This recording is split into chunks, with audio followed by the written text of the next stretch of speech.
We're so glad you're with us tonight as we dive into the center of the American debate about extremism, Islam, and all of us together. Diane, the national argument over that proposed Islamic center near Ground Zero has given rise to so much anger and suspicion, but also a genuine thirst for understanding. All these emails we have received, you have asked us such great, tough questions. We're going to try to tackle them. Hundreds of them from thousands of you. What does the Quran really say about violence against non-believers? Are Muslim women oppressed? And where are the moderate voices in what is now the fastest growing religion in the world? For perspective, as of tonight, there are 1.5 billion Muslims on this earth, and that's 20% of the population.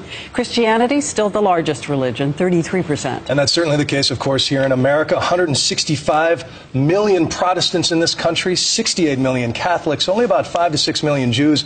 But the smallest group there, only 2 to 3 million American Muslims of all different sorts. And as we start, we want to say that we know that this topic is so deep, we cannot possibly cover it all in 1 hour. And we remind you that on Sunday, ABC News will weigh in again, a town meeting with Christiane Amanpour. But let's begin now with some basic questions about Islam as viewed across the divide.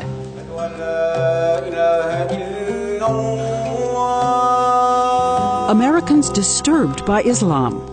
I think it's a fanatic religion. The main mission of them is to convert everybody to Islam, but I don't really know that much about it. American Muslims giving an answer. Get to know us. We're just like everybody else. Being a Muslim in America, in my opinion, doesn't make me any different than anyone else. I grew up in the United States. I've never, lived anywhere else. I don't know what other identity I could have. 110% American.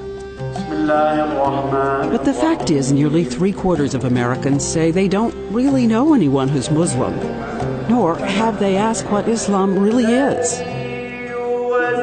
So we decided to begin with what Christians might call a Sunday school lesson. If you are from God, show us a miracle. What our ordinary Muslim children in America taught about the religion founded by Muhammad. He was a good person. He was an orphan and he helped other orphans. And he always prayed. But initially, his tribe was still worshiping stones and idols, while all around him, other tribes were already practicing Christians and Jews. And then in the year 610, Muhammad was meditating in a cave when he says he had a revelation. One God. The idea of an angel speaking to you is a monumental thing. And so he ran to his wife, Khadija. And she was the first person who converted. She said, I believe in you. And that revelation is in the Quran.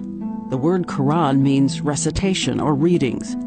And it may surprise a lot of people that the Quran is filled with stories we all know.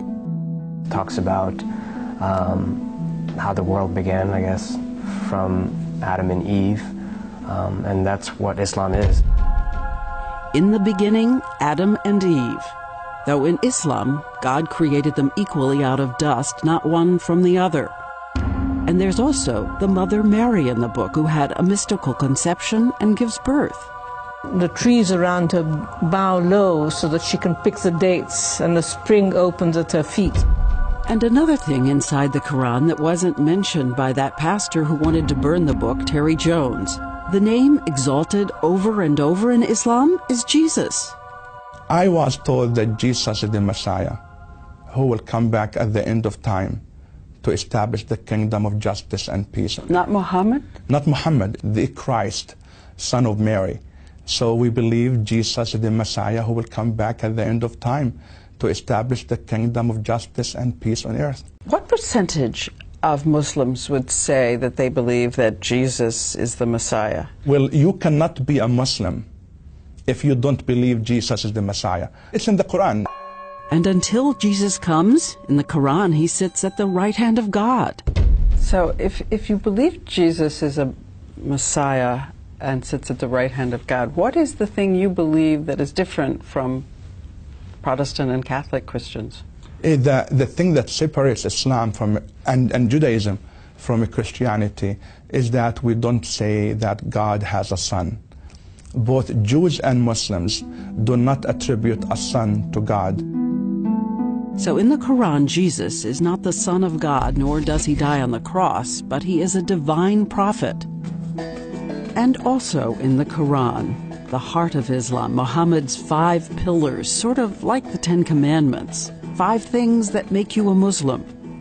First, believe in one God, Allah, and that Muhammad is his messenger. He was like, listen to me, Allah is the real God. And 2, fasting during the month of Ramadan. Don't eat for breakfast and lunch and snack. My parents don't let me fast, so I have to fast when I grow up, like 8. Another one, give to the poor. Charity can also be the physical act of, giving some spare change to a homeless person. It could even be, removing a piece of glass from the road. A 4th, make a pilgrimage to the holy city Mecca, where Muhammad had his first revelation. And by the way, just as a lot of Christians can't always cite all of the 10 Commandments, not every Muslim can remember all 5 pillars. So far, we have 4. See, I'm caught on that last one. A 5th one, pray 5 times a day.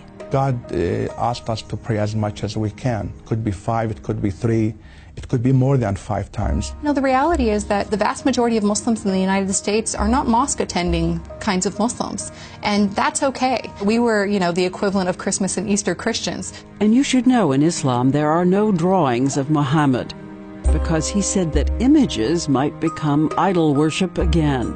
And so Muhammad's religion spread and branched into many different faces, the poetic Sufis, conservative Wahhabis. The most Muslims actually live in Asia. And there were secular branches like those in Turkey.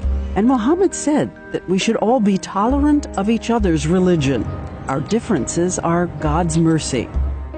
And after he died, history saw the first real interfaith era. For hundreds of years, Jews, Christians, and Muslims, and atheists lived together, debated God, debated religion. In those years of enlightenment, Muslims helped create advanced math like algebra, advanced medicine like the concept of contagious disease. And by some accounts, there were Muslims in the crew, arriving in America on the Niña Pinta Santa Maria. Muslims have been in this country since Columbus. We do know that Thomas Jefferson specifically included Islam when urging protection of religious freedom. And today, the estimated more than 2 million Muslims live coast to coast. In fact, in Dearborn, Michigan, they make up 1/3 of the population. There are 4 Muslim city mayors in New Jersey alone. Miss USA is a Muslim, so are these NFL players. And as a population, according to one survey, American Muslims have twice the college degrees of the average. They make a higher income than the average, and there is this. 7,000 of U.S. military troops are Muslim, fighting around the world for the American dream. I'm a mayor of Teaneck, New Jersey. I'm in corporate finance. We have a jewelry line. American is apple pie.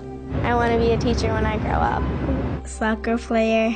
A scientist. I want to be a doctor. And even as we hear about vandalism and protests against mosques in America, there are already 1,900 of them rising peacefully above churches and synagogues. A beautiful new mosque is being built in my hometown, Louisville. It's all built by people of Louisville. This is physician Dr. Ammar Al-Masaki. We need to give back. So, hundreds of millions of peaceful Muslims say this is the real face of Islam.